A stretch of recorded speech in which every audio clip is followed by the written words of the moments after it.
मोठी बातमी समोर येते। बातमी आहे कोल्हापुरातून। धक्कादायक बातमी आहे।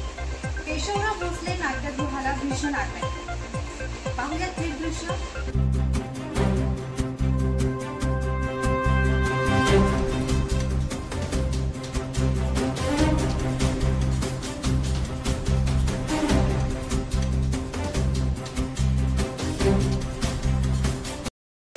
आपल्यासोबत जोडले गेले आहेत कोल्हापूर प्रतिनिधी शरद नारकर। शरदजी, काय अपडेट आहे, काय सांगाल?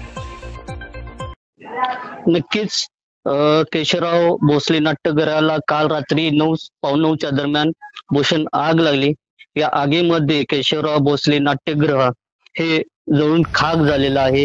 हे खाक होताच कलाकार जे पाया मजबूत करण्यासाठी तिथे येतात ते त्यांचा हा काळा दिवस हे असं समजलं जातं।